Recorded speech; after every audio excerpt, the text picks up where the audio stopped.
All right. Welcome to Chapter 7 of Three Men in a Boat to Say Nothing of the Dog by Jerome K. Jerome. Before I start this chapter, I would like to give a disclaimer.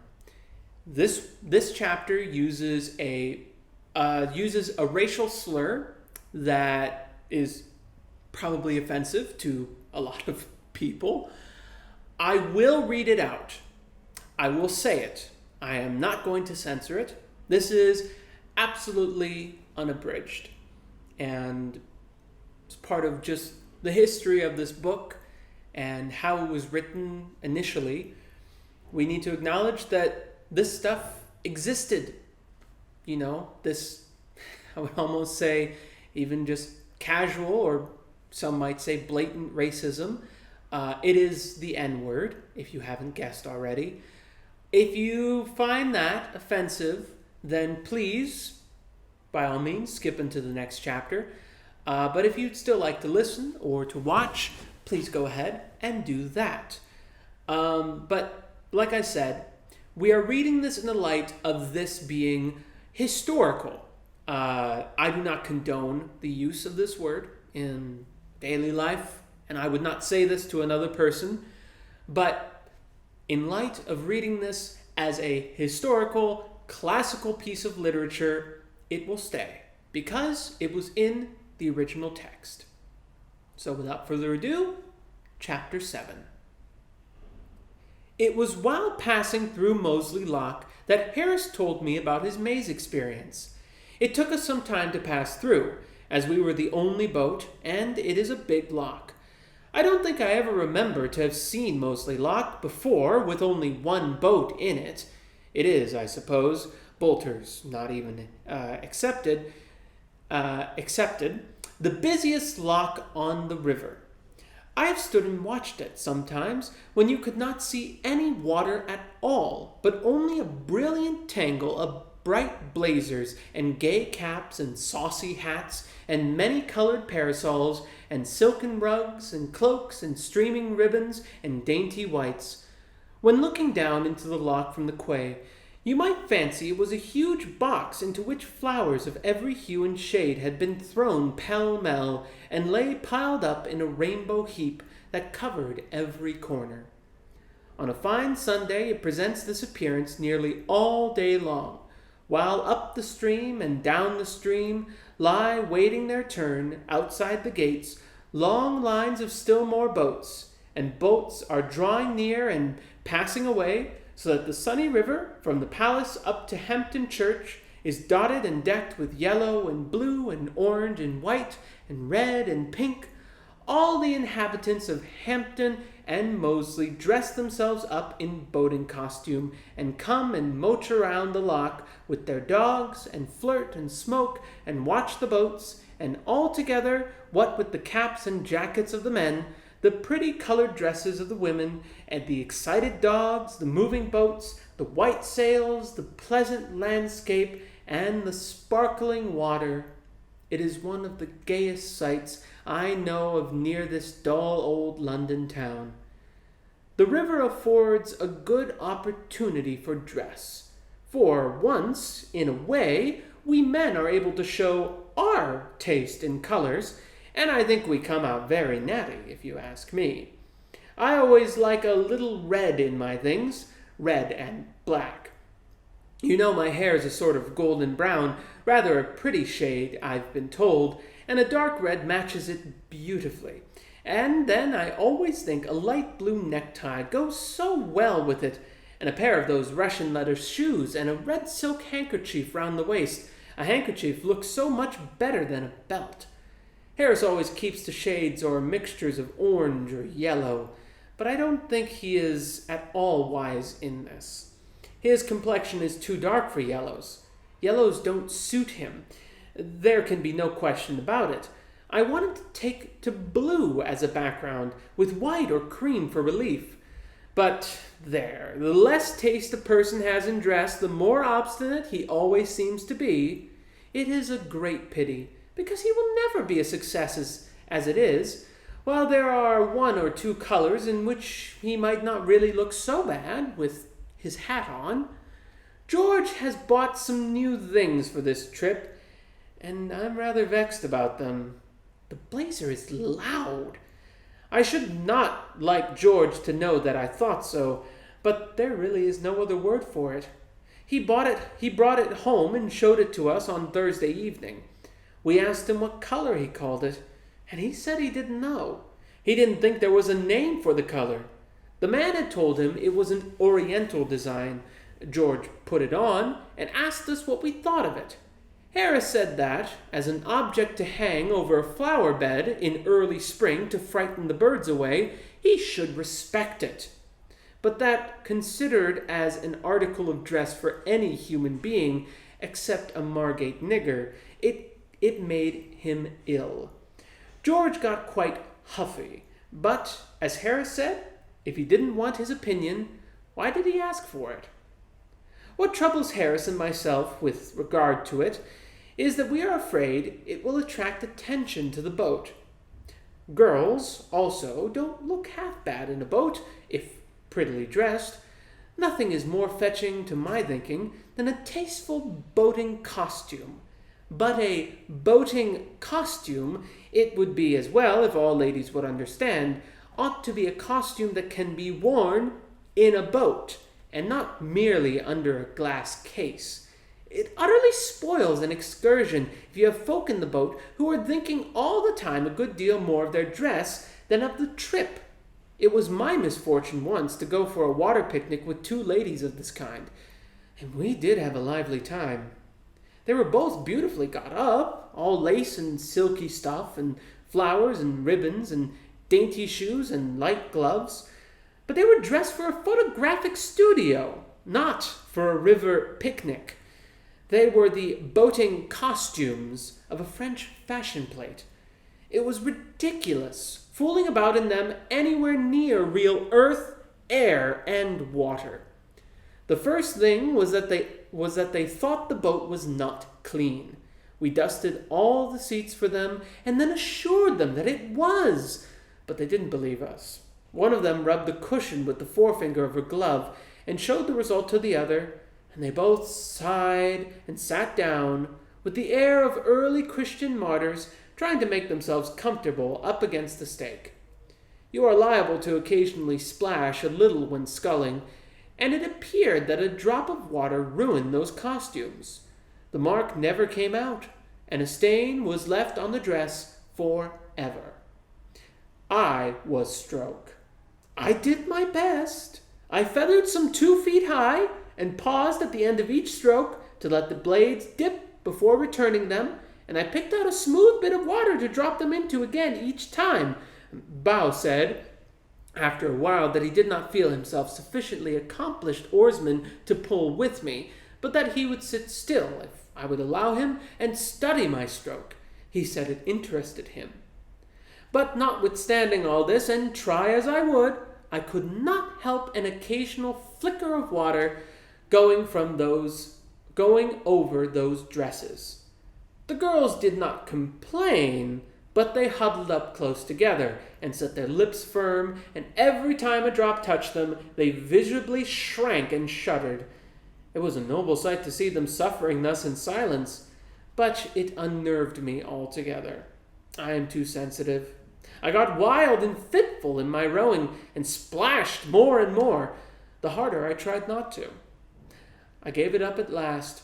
I said I'd row Bo. Bo thought the arrangement would be better, too, and we changed places. The ladies gave an involuntary sigh of relief when they saw me go, and quite brightened up for a moment. Poor girls. They had better have put up with me. The man they got was now a jolly, light-hearted, thick-headed sort of chap, with about as much sensitiveness in him as there might be in a Newfoundland puppy. You might look daggers at him for an hour, and he would not notice it, and it would not trouble him if he did. He set a good, rollicking, dashing stroke that sent the spray playing all over the boat like a fountain, and made the whole crowd sit up straight in no time. When he spread more than a pint of water all over one of those dresses, he would give a pleasant little laugh and say, "I beg your pardon, I'm sure," and offered them his handkerchief to wipe it off with. "Oh, it's of no consequence," the poor girls would murmur in reply, and covertly draw rugs and coats over themselves and try and protect themselves with their lace parasols. At lunch, they had a very bad time of it.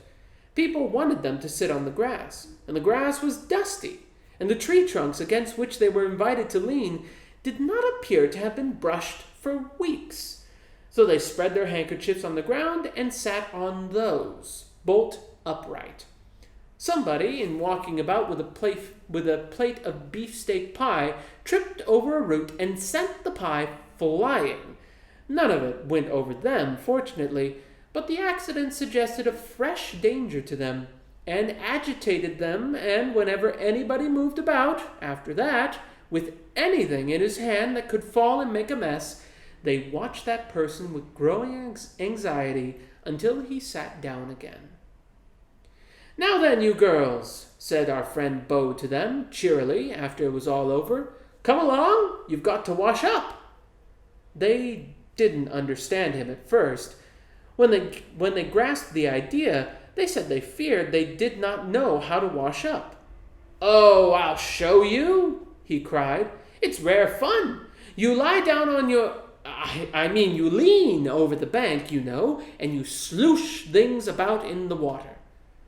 The elder sister said that she was afraid that they hadn't got on dresses suited to the work.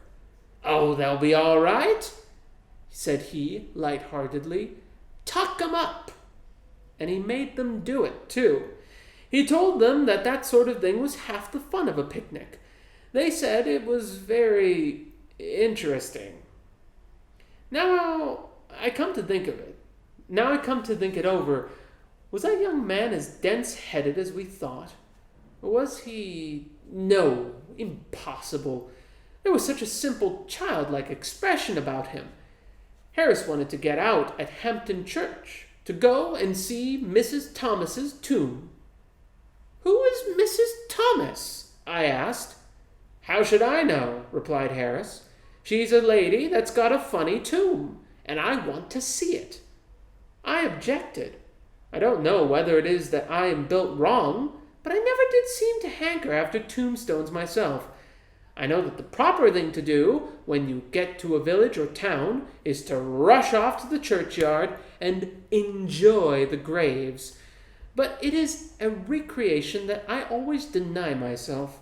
I take no interest in creeping round dim and chilly churches behind wheezy old men and reading epitaphs. Not even the sight of a bit of cracked brass let into a stone affords me what I call real happiness. I shock respectable sextons by the imperturbability I am able to assume before exciting inscriptions, and my lack of enthusiasm for the local family history, while my ill-concealed anxiety to get outside wounds their feelings. One golden morning of a sunny day, I leant against the low stone wall that guarded a little village church, and I smoked and drank in deep, calm gladness of the street, restful scene, of the sweet, calm gladness from the sweet, restful scene, the grey old church with its clustering ivy and its quaint carved wooden porch, the white lane winding down the hill between tall rows of elms, the thatched-roofed cottages peeping above their trim-kept hedges, the silver river in the hollow, the wooded hills beyond. It was a lovely landscape. It was idyllic, poetical, and it inspired me. I felt good and noble. I felt I didn't want to be sinful and wicked any more. I would come and live here and never do any more wrong and lead a blameless, beautiful life and have silver hair when I got old and all that sort of thing. In that moment, I forgave all my friends and relations from their wickedness and cussedness, and I blessed them. They did not know that I blessed them. They went their abandoned way, all unconscious of what I, far away in that peaceful village, was doing for them. But I did it, and I wished that I could let them know that I had done it, because I wanted to make them happy. I was going on thinking about all these grand, tender thoughts when my reverie was broken in upon by a shrill, piping voice crying out, "All right, sir, I'm a-comin'. It's all right, sir. Don't you be in a hurry." I looked up and saw an old, bald-headed man hobbling across the churchyard towards me, carrying a huge bunch of keys in his hand that shook and jingled at every step. I motioned him away with silent dignity, but he still advanced, screeching out the while, "I'm a-comin', sir, I'm a-comin'. I'm a little lame, but I ain't as spry as I used to be. This way, sir." "Go away, you miserable old man," I said. "I've come as soon as I could, sir," he replied. "My missus never see you till just this minute. You follow me, sir." "Go away," I repeated. "Leave me before I get over the wall and slay you." He seemed surprised. "Don't you want to see the tombs?" he said. "No," I answered, "I don't. I want to stop here, leaning up against this gritty old wall. Go away and don't disturb me. I am chock full of beautiful and noble thoughts, and I want to stop like it, because it feels nice and good. Don't you come fooling about, making me mad, chiving away all my better feelings with this silly tombstone nonsense of yours. Go away, get somebody to bury you cheap, and I'll pay half the expenses." He was bewildered for a moment. He rubbed his eyes and looked hard at me. I seemed human enough on the outside. He couldn't make it out. He said, "You's a stranger in these parts. You don't live here?" "No," I said, "I don't. You wouldn't if I did."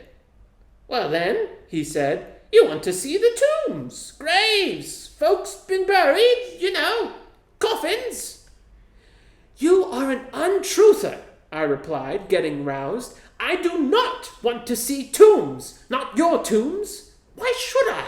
We have graves of our own, our family has. Why, my Uncle Podger has a tomb in Kensal Green Cemetery that is the pride of all that countryside, and my grandfather's vault in Bow is capable of accommodating 8 visitors, while my great-aunt Susan has a brick grave in Finchley Churchyard, with a headstone with a coffee pot sort of thing in bas relief upon it, and a 6-inch best white stone copping all the way round that costs pounds.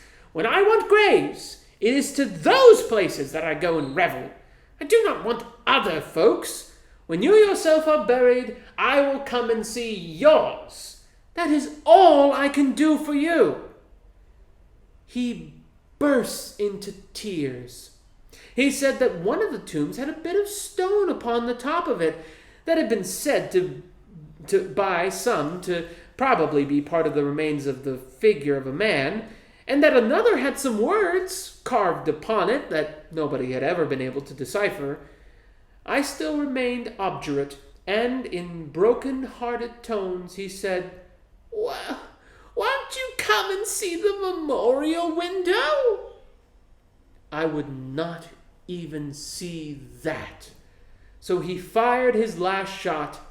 He drew near, and he whispered hoarsely, "I've got a couple skulls down in the crypt," he said. "Come and see those. Oh, do come and see the skulls. You are a young man out for a holiday, and you want to enjoy yourself. Come and see the skulls." Then I turned and fled, and as I sped, I heard him calling to me, "Oh, come and see the skulls! Come back and see the skulls!"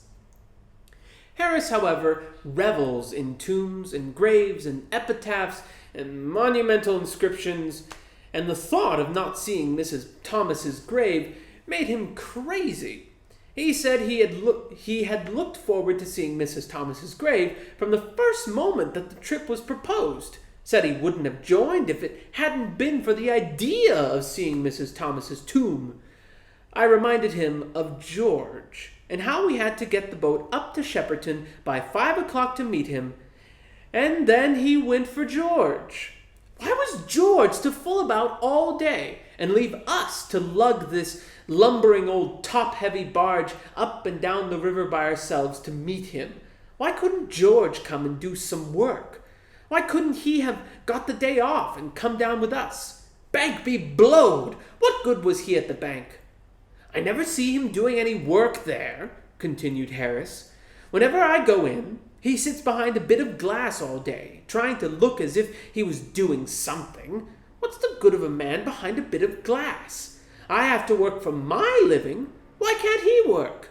What use is he there? And what's the good of their banks? They take your money, and then, when you draw a check, they send you back smeared all over with no effects, refer to drawer. What's the good of that? That's the sort of trick they served me twice last week.